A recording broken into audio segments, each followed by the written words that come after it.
Hello friends, इस वाले video में एक ईएमएस कंपनी के बारे में डिस्कस करेंगे। ठीक है, EMS means electric manufacturing services. तो ये कंपनी देखो तो एक चेन्नई बेस्ड कंपनी है। ठीक है, और उस कंपनी देखो तो एक कंपनी प्रोवाइड करती है जैसे engineering, designing, manufacturing and manufacturing solution. ये सब कंपनी जो है वो सर्विसेज प्रोवाइड करती है। ये जो है जो ईएमएस कंपनी है, इसमें देखोगे तो कंपनी मतलब जिस कंपनी के बारे में डिस्कस करेंगे उसका नाम है सिरमा एसजीएस टेक्नोलॉजी।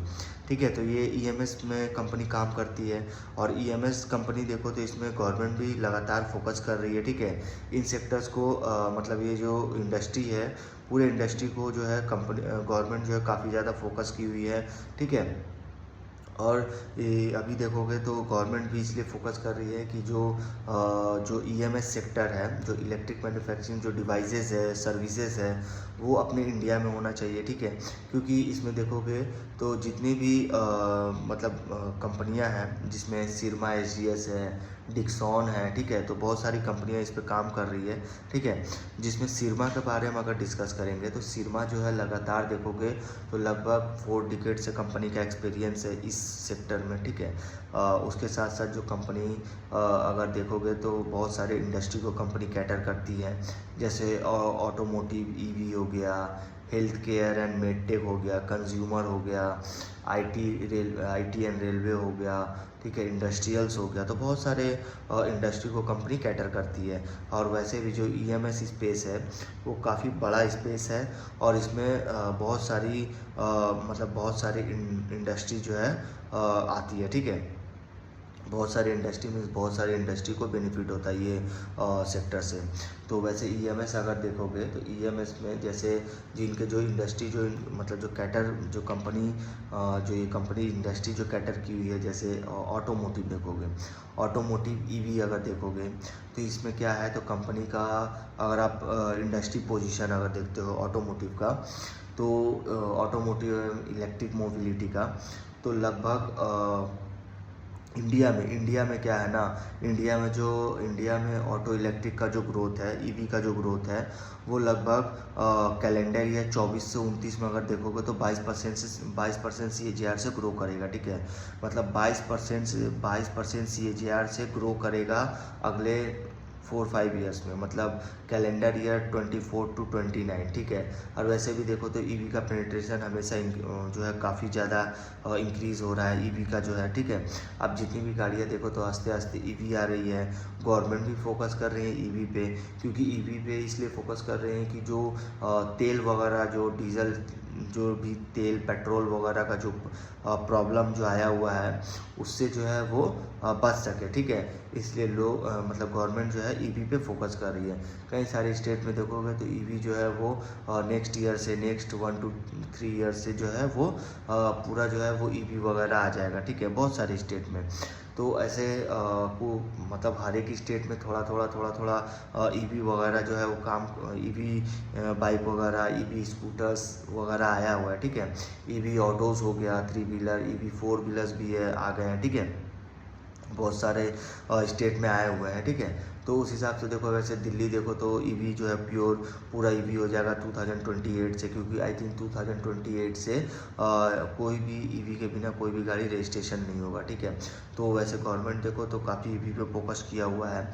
और वैसे देखो तो मिडिल ईस्ट का जो प्रॉब्लम आया हुआ है, जो ईरान, इसराइल एंड अमेरिका वगैरह का जो युद्ध वगैरह जो हुआ है, एंड देन आज भी देखो तो वो स्टार्ट हो चुका है। तो उस वजह से देखोगे तो काफ़ी ज़्यादा प्रॉब्लम आ रही है। तो इस प्रॉब्लम की वजह से गवर्नमेंट ने ईवी पे जो है फोकस किया है। और ईवी का ग्रोथ है देखोगे तो लगभग 22% CAGR से ग्रो करेगा अगले 24 to 29 कैलेंडर ईयर का। ठीक है, तो ईवी का पेनिट्रेशन भी काफ़ी ज़्यादा स्केल अप हो रहा है। लगभग 2030 तक 6%, जो अभी मार्केट देखोगे तो 6% है ईवी का, जो लगभग 30% हो जाएगा अगले FY 2030 तक। ठीक है, देन सेकंड इनका इंडस्ट्रियल है। इंडस्ट्रियल में देखोगे तो इंडस्ट्रियल में जो इनका पोजीशन है, लगभग इंडस्ट्रियल में देखोगे जैसे स्मार्ट मीटर का सेगमेंट है। ठीक है, तो स्मार्ट मीटर का भी सेगमेंट देखो तो काफ़ी अच्छे से ग्रो कर रहा है।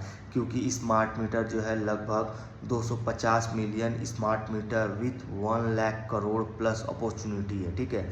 तो roll out of 250 million smart meter देखोगे लगभग 1 लाख करोड़ का अपॉर्चुनिटी है, ठीक है। और काफ़ी मतलब इनका काफ़ी स्ट्रॉन्ग प्रेजेंस है स्मार्ट मीटर में, ठीक है, स्ट्रॉन्ग प्रेजेंस है स्मार्ट मीटर में। और वैसे देखो तो जगह जगह जो है वो स्मार्ट मीटर का बहुत ज़्यादा यूज़ हो रहा है, और स्मार्ट मीटर के साथ साथ डेटा सेंटर वगैरह का भी बहुत ज़्यादा यूजेस हो रहा है। इसलिए गवर्नमेंट इन सब सेक्टर में EMS, डेटा सेंटर, उसके साथ साथ EV वगैरह हो गया, ठीक है, इस सब जो PCB बोर्ड, स्मार्ट मीटर, इन सब में गवर्नमेंट बहुत फोकस की हुई है, ठीक है। और वो चाह रही है कि जितने भी मतलब ये जो फोकस कर रही है ये सब थीम को जो है और आगे बढ़ाया जाए, ठीक है। और इसके साथ साथ सेमीकंडक्टर पे भी गवर्नमेंट फोकस कर रही है, ठीक है। तो ये सब इनका गवर्नमेंट जो है फोकस कर रही है इन सब सेक्टर में, तो इसीलिए देखोगे तो काफ़ी अच्छा ग्रोथ आने वाला है। देन थर्ड इनका सेगमेंट है कंज्यूमर। कंज्यूमर का अगर आप ग्रोथ देखते हो तो लगभग 25% CAGR से ग्रो करेगा नेक्स्ट 24 टू 29 कैलेंडर ईयर का। तो इंडियन का जो कंज्यूमर देखोगे तो कंज्यूमर इलेक्ट्रिक ग्रोथ है, काफ़ी जो है वो तेज़ी से ग्रो करेगा। देन उसके साथ साथ जो RFID वाला मॉड्यूल्स है, जैसे फास्टैग हो गया, लॉजिस्टिक एप्लीकेशंस हो गया, तो ये इन सब में भी काफ़ी अच्छा ग्रोथ आने वाला है। क्योंकि फास्टैग में अगर आप देखोगे ना तो आप जब भी एक टूल टैक्स वगैरह जो होता है, ठीक है, तो आप टूल टैक्स वगैरह या लॉजिस्टिक का जो होता है उसमें भी काफ़ी ज़्यादा गवर्नमेंट जो फोकस कर रही है। और गवर्नमेंट जो है रेलवे हो गया, IT हो गया, लॉजिस्टिक वगैरह हो गया, तो फास्टैग वगैरह जो इन सब पे बहुत ज़्यादा फोकस कर रही है, ठीक है। और इन सब का बिजनेस मार्केट और ज़्यादा एक्सपांड होने वाला है। देन फोर्थ है health care and med tech. Health care वाला भी सेगमेंट देखोगे तो काफ़ी अच्छा ग्रो करने वाला है, क्योंकि अगर अभी देखोगे जो हेल्थ केयर का जो मार्केट है, ग्लोबल मेडिसिन का जो मार्केट है, नहीं ग्लोबल मतलब ग्लोबल मेड टेक का जो मार्केट है वो लगभग 810 बिलियन का है, ठीक है, 2025 में। लेकिन यही देखोगे 2030 जाते जाते लगभग 1 ट्रिलियन का हो जाएगा इनका जो मार्केट है। ग्लोबल मेड टेक का जो मार्केट है अभी 2025 में 810 करोड़ है, और 2030 तक जाते जाते लगभग 1 ट्रिलियन का हो जाएगा, ठीक है। तो काफ़ी अच्छा इनमें ग्रोथ आने वाला है। और इनमें देखोगे तो PLI स्कीम का जो है काफ़ी अच्छा बेनिफिट मिलेगा इन सेक्टर्स को, ठीक है। तो PLI स्कीम देखोगे तो PLI स्कीम से काफ़ी अच्छा इनको मतलब ग्रोथ मिलेगा, ठीक है, काफ़ी अच्छा इनको एक्सपांसन मिलेगा PLI स्कीम से। इन्होंने बताया कि PLI scheme and devices parks accelerating India as a global medtech manufacturing hub है, ठीक है। तो इन्होंने बताया ना ग्लोबल मेडटेक मैन्युफैक्चरिंग हब है, और इसमें PLI स्कीम के जरिए देखोगे तो काफ़ी अच्छा हेल्प होने वाला है, ठीक है, और अच्छे से ग्रो करेगा। Then last railway and IT है। तो रेलवे एंड IT देखो तो वो भी काफ़ी अच्छे रेट से ग्रो कर रहा है, क्योंकि इसमें गवर्नमेंट देखो तो शुरू से ही फोकस की हुई है रेलवे में, ठीक है। क्योंकि रेलवे में देखो तो कंपनी लगातार लगभग अगर देखो तो 2.62 लाख करोड़ का कैपेक्स इन्होंने FY 26 में किया है। और इनका जो बजट है वो सबसे हाईएस्ट है, मतलब रेलवे का जो एलोकेशन है वो उनका जो बजट है मतलब बहुत हाईएस्ट बजट है, ठीक है। और उसके साथ साथ जो इनका कवच हो गया, कवच में देखोगे तो कवच ATP roll out across 10,000 plus kilometre driving electric modules demand, ठीक है। तो रेलवे में देखो जो कवच वगैरह हो गया उनका भी बहुत ज़्यादा डिमांड है। देन इसमें भी देखोगे तो PLI स्कीम जो है वो ड्राइव कर रहा है, क्योंकि PLI स्कीम से क्या होगा कि जो डोमेस्टिक मैन्युफैक्चरिंग जो है वो शिफ्ट हो रहा है, जो इससे जो है वो मतलब जो डोमेस्टिक मैन्युफैक्चरिंग हब मतलब जो डोमेस्टिक मैन्युफैक्चरिंग जो शिफ्ट जो हो रहा है PLI स्कीम से, इससे इनका जो काफ़ी ज़्यादा अपॉर्चुनिटी हो रहा है, और काफ़ी ज़्यादा अपॉर्चुनिटी बन रहा है इन द जैसे मदरबोर्ड एंड मेमोरी जो प्रोडक्ट वगैरह हो गया उनमें काफ़ी ज़्यादा अपॉर्चुनिटी बन रहा है। और इससे कंपनी जो है वो मतलब जो शिफ्ट मतलब जो हो रहा है वो इंपोर्ट सब्स्टिट्यूशन जो होता है उसमें काफ़ी अच्छा मतलब डोमेस्टिक जो इन्होंने बताया है जो PLI स्कीम है, PLI स्कीम से क्या हो रहा है जो मदरबोर्ड एंड मेमोरी जो वाला मेमोरी वगैरह जो प्रोडक्ट है उसमें काफ़ी ज़्यादा अच्छा अपॉर्चुनिटी बन रहा है। और उसके साथ साथ डोमेस्टिक में ही जो मैन्युफैक्चरिंग जो शिफ्ट हो रहा है, जो क्रिएट कर रहा है इंपोर्ट सब्स्टिट्यूशंस,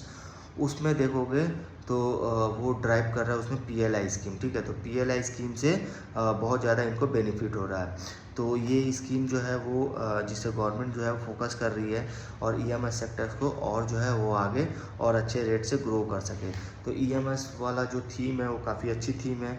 इसमें देखोगे तो गवर्नमेंट जो है काफ़ी ज़्यादा फोकस कर रही है। वो फोकस कर रही है कि जो भी प्रोडक्ट वगैरह जो मैन्युफैक्चरिंग हो वो अपने इंडिया का हो और अपने इंडिया में ही हो, क्योंकि जो यहाँ के जो लोकल मैन्युफैक्चरिंग जो है मैन्युफैक्चरर जो है उनको जो है एक अच्छा बेनिफिट मिल सके, ठीक है।